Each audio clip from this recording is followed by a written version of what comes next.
akan melakukan serangan yang pantas dan akan memerangkap barisan pertahanan lawan. Itu yang akan mereka cuba lakukan. Mahali, satu cross, terbuka, gol. Cukup mudah sebenarnya. Satu peluang yang cukup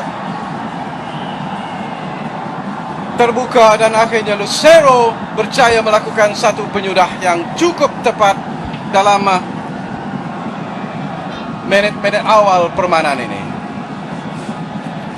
Ya, satu menarik dilakukan hantaran pendek dan Mahali Jasuli berjaya untuk menggelecek Syahrizan dan satu hantaran chip yang cukup tepat ke arah Lucero. Lucero membuat tandukan. Itu satu finishing yang cukup mudah bagi beliau dan memberikan gol pertama buat pasukan JDT pada malam ini. Boleh dianggap sebagai free header sebenarnya, Akmal. Tidak ada, walaupun ada sedikit asakan, tetapi hantaran pujian harus kita berikan kepada Mahali yang melakukan satu cross yang cukup tepat dan kita lihat satu penyudah yang cukup sempurna yang dilakukan oleh Lucero. Ya, itulah kelebihan yang ada pada Mahali. Beliau mampu untuk menggelecek dan membuat hantaran yang cukup tepat dan ini memudahkan penyerang terutama sekali Lucero untuk menanduk masuk. Jadi itu merupakan jaringan gol yang ke-9 dalam bagi Lucero dalam kempen Liga Super 2016 ini. Dan ini berarti bahawa dia menyamai jaringan yang dilakukan oleh penjaring gol terbanyak setakat ini, iaitu Fokido yang mewakili Felda United juga dengan 9 gol. Beliau seorang penyerang yang bijak menghidu peluang. Ada saja peluang di dalam kawasan kotak penalti, beliau akan berada di situ dan beliau mampu untuk menghasilkan gol. Inilah yang diperlukan oleh pasukan yang hebat seperti JDT. Gary untuk sepakan perjuangan.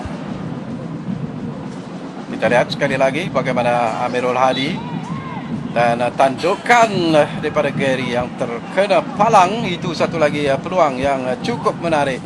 Dan kita lihat bagaimana tandukan yang cukup menarik sebenarnya. Beliau cuba mengarahkan. Satu lagi kedudukan bahaya. Gol! Melalui counter attack yang cukup pantas. Dan kali ini siapa lagi kalau bukan Diaz pula yang mengambil peluang untuk menjaringkan gol yang kedua.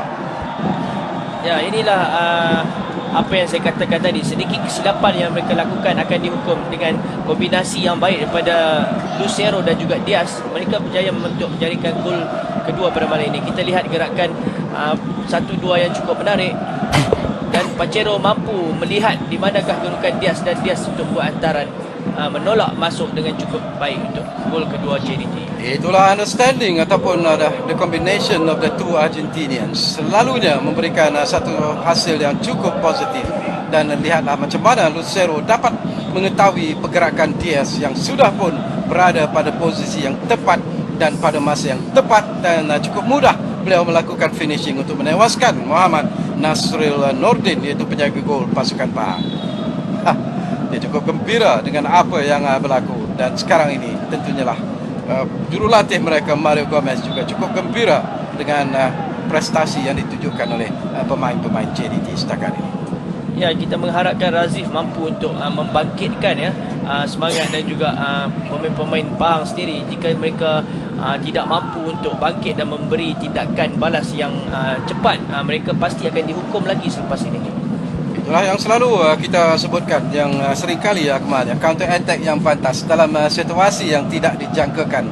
Tiba-tiba mereka boleh membelah barisan pertahanan pasukan lawan dengan begitu mudah. Itulah yang mereka lakukan dalam jaringan gol yang pertama dan juga Pahang untuk membuat ribatan-ribatan dan juga pucukan ke arah gol. Sekali lagi kedudukan yang boleh membahayakan pintu golnya. Mahali sekali lagi mencari ruang untuk melakukan cross, tetapi bola sudah pun ditapan keluar untuk memberikan sepakan penjuru sebentar tadi. Bekerja keras nampaknya Syahrizan Saleh bek kiri bagi pasukan Pahang ini. Apapun satu lagi cabaran bagi barisan pertahanan pasukan Pahang, sepakan penjuru yang akan dilakukan oleh Mahali Jasuli. Diaz dan juga Lucero tentunya menjadi tumpuan. Satu tandukan yang berjaya dilakukan, tapi masih lagi kedudukan yang agak bahaya. Mahali, satu lagi cross yang satu lagi peluang yang terbuka. Itu dia. Kali ini pemain back mereka Marcos Antonio pula yang melakukan sentuhan terakhir. minit yang ke-33. Dan satu lagi gerakan ya yang dimulakan oleh Mahali Jasuli, beliau bijak membuat hantaran dan kita lihat pertahanan Pahang pun agak leka ya, tidak mengawal sepenuhnya pemain di dalam kawasan penalti. Kita lihat hantaran Mahali yang cari pemain di tengah. Tidak ada pemain yang mengawal Marcos Antonio di bahagian belakang. Ini perlu dielakkan oleh pemain Pahang kerana kesilapan dalam kotak penalti pasti akan dihukum seperti yang kita lihat Marcos Antonio menjadikan gol ketiga dalam separuh masa pertama ketika ini. Jadi begitulah apa yang dilakukan oleh Mahali Jasuli malam ini. Dalam perlawanan ini, pujian harus kita berikan pada beliau. Formnya begitu baik sekali nampaknya malam ini. Dan walaupun corak permainan Amri Yahya dari sebelah kiri agak tenggelam, tetapi jelas bahawa ianya ditampungi dengan begitu menarik sekali oleh Mahali Jasuli yang mendapat ruang-ruang yang cukup selesa untuk melakukan gerakan-gerakan yang cukup berkesan. Ya, bagi saya itu tindakan yang baik pada Mahali, tapi kesilapan yang cukup mudah telah dilakukan oleh pertahanan Pahang.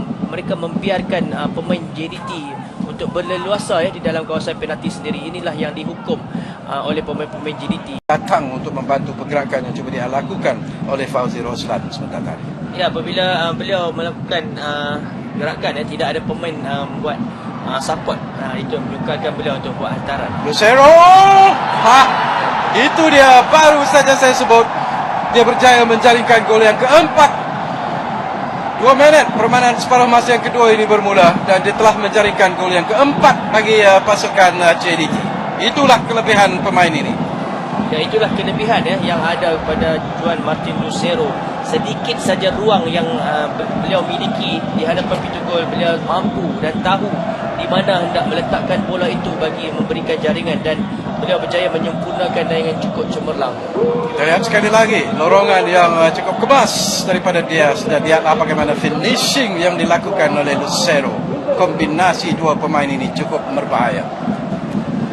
Amri, assist yang menarik. Ini dia Amri Yahya yang melakukan assist, dan itulah lorongan daripada Amri yang membolehkan Lucero melakukan penyudah yang cukup berkesan untuk menewaskan Muhammad Nazrul Nordin. Jadi ini berarti bahawa sudah 10 gol dijaringkan oleh pemain ini dalam Liga Super 2016 setakat ini. Baru masuk perlawanan yang ke-12 dan dia meletakkan dirinya sebagai penjaring gol terbanyak sekarang ini dalam Liga Super setakat ini. Itulah bahayanya pemain ini.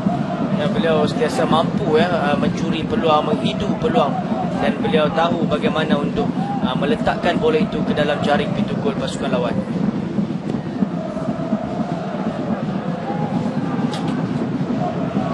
Sesuatu yang juga menarik yang mungkin boleh diingati oleh peminat dan juga penyokong-penyokong JDT, terutama tentang Lucero ini. Dalam permainan awal dia dilihat begitu sukar untuk menjaringkan gol. Tetapi pujian harus kita berikan kepada jurulatih mereka, itu Mario Gomez, yang terus mengekalkan Lucero dalam permainan awal, walaupun kadang-kadang gagal untuk menjaringkan gol yang sudah pun terbuka dan sebagainya. Tetapi inilah yang dilakukan oleh Mario Gomez, memberikan keyakinan itu semula kepada Lucero, dan akhirnya dia menjadikan Lucero sekarang ini sebagai penjaring gol yang cukup prolific sebenarnya setakat ini dalam Liga Super.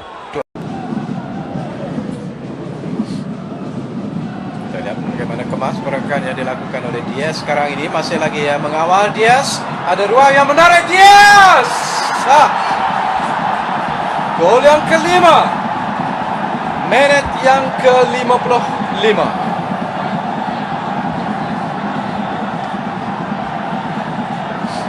Apa lagi yang dapat kita katakan, Akmal? Ya, satu gerakan solo yang cukup menarik, cukup baik daripada Diaz. Beliau menggunakan kelajuan, kepantasan dan kelicikan yang ada pada beliau, menewaskan hampir 3 pemain pertahanan dan melakukan satu chipping yang cukup sempurna, memberikan gol kelima pada malam ini buat pasukan JDT. Jadi itulah kehebatan yang dipamerkan oleh pemain ini. Dia dianggap sebagai penggerak sebenarnya di bahagian tengah dan juga di barisan serangan pasukan JDT. Itu dah begitu yakin, begitu confident, dan chipping yang dilakukan menewaskan sama sekali Nazrul Nordin, iaitu penjaga gol pasukan Pahang. Beliau menggunakan segala kebolehan, kemampuan yang beliau ada dengan gol yang kita saksikan tadi. Satu, kita dapat saksikan seorang pemain yang boleh memberikan impak yang cukup besar buat bola sepak negara kita.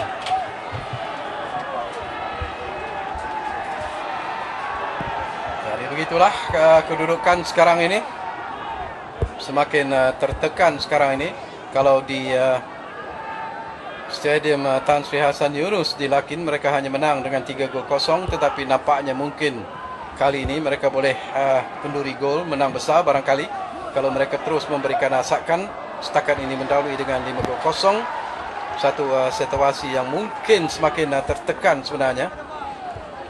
Matthew Davis juga barangkali sedang memikirkan apakah yang sudah berlaku bagi kepada pasukan Pahang sekarang ini. Gary kembali semula kepada Amri. Lantaran ke depan pintu gol, kita lihat bagaimana lambat penjaga gol dan juga rakannya itu untuk mengawal pergerakan yang dilakukan sebentar tadi. Itu dia, Matthew Davis sendiri tidak berpuas hati dengan situasi yang berlaku. Hampir-hampir lagi memberi ruang kepada Fazli Mazlan. Ini dia, kita lihat bagaimana Fazli Mazlan. Itulah yang kita lihat. Matthew Davis agak marah pada keputusan pengadil kerana sentuhan terakhir adalah terkena kaki Fazli Mazlan. Ya. Sepakan penjuru Amri. Satu tandukan gol. Sambungan yang cukup mudah kali ini daripada Diaz, dan apa lagi lah yang dapat kita katakan. Ini merupakan jaringan hat-trick yang dilakukan oleh Diaz dalam perlawanan ini. Ya, itu dah jaringan yang agak mudah ya. Beliau hanya menunggu dan menyambung tandukan yang dilakukan tadi, dan sentuhan terakhir beliau itu cukup mudah memberikan gol ke-6 dan juga hat-trick buat Diaz pada malam ini. Kita lihat sekali lagi bagaimana Diaz begitu yakin, begitu mudah sebenarnya untuk melakukan sentuhan ataupun connection bagi melakukan sentuhan penyudah itu. Dalam kita lihat Lucero mencuba untuk menjaringkan hat-trick, tapi kita tiba-tiba saja Diaz muncul sebagai penjaring hat-trick pertama buat perlawanan pada malam ini. Jadi kombinasi dua pemain ini cukup berbahaya. Lucero melalui tandukannya, Diaz melalui sentuhannya. Sudah 3 gol yang dijaringkan oleh Diaz dalam perlawanan ini. Jaringan hat-trick yang mungkin tidak dijangkakan.